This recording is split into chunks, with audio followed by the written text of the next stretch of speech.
Wichita, Kansas, January 15th, 1974. A cold, quiet Tuesday morning. Inside a modest house on Edgemore Street, the Otero family was starting their day. Joseph Otero, his wife Julie, and two of their children, Josephine and Joseph Jr., were home. But someone else was there, too. Someone who had cut the phone lines and forced his way inside. By the time the older Otero children came home from school that afternoon, they walked into a nightmare.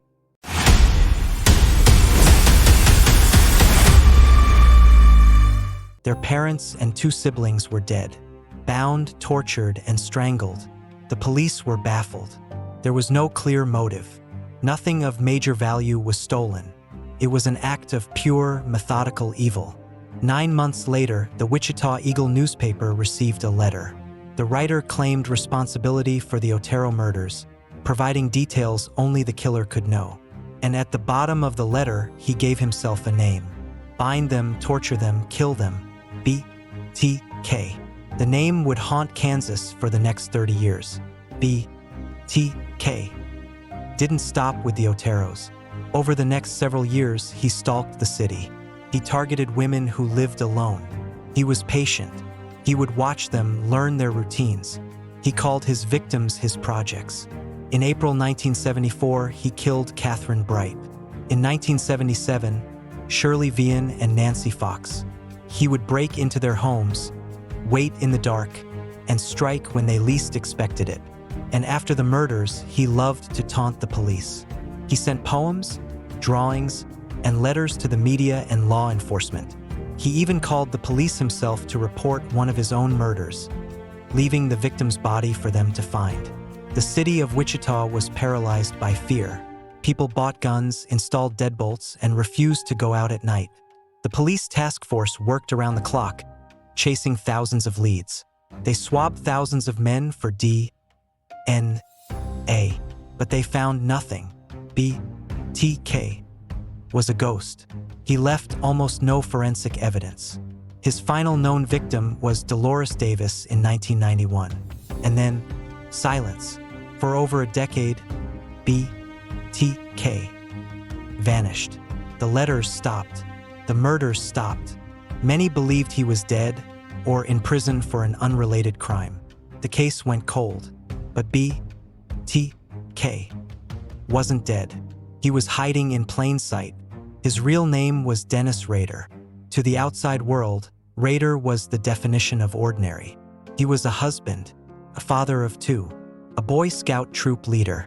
He was the president of his church council at Christ Lutheran Church. And his job? He was a municipal compliance officer for Park City, a suburb of Wichita. He was the guy who gave people tickets for having untidy lawns or unleashed dogs. He was strict, arrogant, and loved enforcing the rules. No one suspected that the man measuring their grass was the most notorious serial killer in Kansas history. For years, Rader lived his quiet life, satisfying his dark urges by reliving his past crimes. He kept trophies from his victims, jewelry, driver's licenses, Polaroids. But as the 30th anniversary of the Otero murders approached in 2004, the local newspaper ran a story about the unsolved case. The article suggested that BTK was either dead or forgotten. Rader's ego couldn't handle that. He needed them to know he was still here. In March 2004, the letters started again. He sent a letter containing photographs of a 1986 murder victim, Vicky Wegerle, proving he was the killer.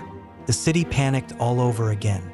BTK was back. Over the next year, Rader engaged in a bizarre cat-and-mouse game with the police. He left packages in parks, sent puzzles, and demanded to be called by his moniker. The police played along, communicating with him through classified ads in the newspaper. But Rader was getting sloppy. He was older, arrogant, and out of touch with modern technology. In one of his letters, he asked the police a question. He asked if a floppy disk could be traced back to a specific computer. He told them to be honest. If the answer was yes, they should run an ad in the paper saying, "Rex, it will be okay." The police couldn't believe their luck. They ran the ad. They lied to a serial killer. On February 16, 2005, a padded envelope arrived at a local TV station. Inside was a purple 1.44 megabyte floppy disk. The police took the disk straight to their computer forensics expert. Rader had deleted the file, but digital forensics can easily recover deleted metadata. Hidden in the metadata of a deleted Microsoft Word document were two pieces of information. The document was last saved by a user named Dennis, and it was registered to the Christ Lutheran Church. The police immediately searched the church's website.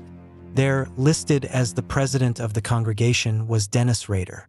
They had a name, but they needed proof. They couldn't just arrest him. They needed a DNA match to the evidence from the 1970s crime scenes.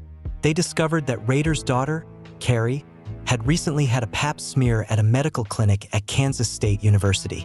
Police obtained a warrant for her medical records and tested the DNA from her pap smear. It was a familial match to the semen found at the BTK crime scenes. Dennis Rader was BTK. On February 25, 2005, Dennis Rader was driving home for lunch.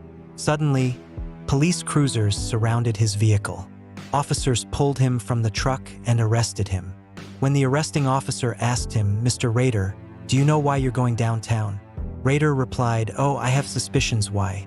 In the interrogation room, Rader was initially quiet. But when detectives asked him about the floppy disk, he looked genuinely hurt. "I need to ask you," Rader said, "how come you lied to me?" The serial killer who had tortured and murdered 10 people was upset that the police had broken a promise. Once he realized he was caught, Rader couldn't stop talking. He confessed to all 10 murders in chilling, matter-of-fact detail. He described his crimes as if he were giving a presentation at a compliance meeting. The city of Wichita was stunned. The monster they had feared for 30 years was the guy who complained about their grass. His wife of 34 years and his 2 children were completely blindsided. They had no idea. At his trial, Rader pleaded guilty to avoid the death penalty, which wasn't applicable in Kansas at the time of his crimes anyway. During his sentencing, he gave a rambling 30-minute speech, apologizing to the victims' families while also bragging about his methods. The judge sentenced him to 10 consecutive life terms, 175 years without the possibility of parole. Dennis Rader was sent to the El Dorado Correctional Facility, where he remains today in solitary confinement. A man who thrived on control, power, and outsmarting the world, brought down by his own arrogance and a purple floppy disk. It proves that no matter how methodical a killer is, eventually their ego will always be their undoing.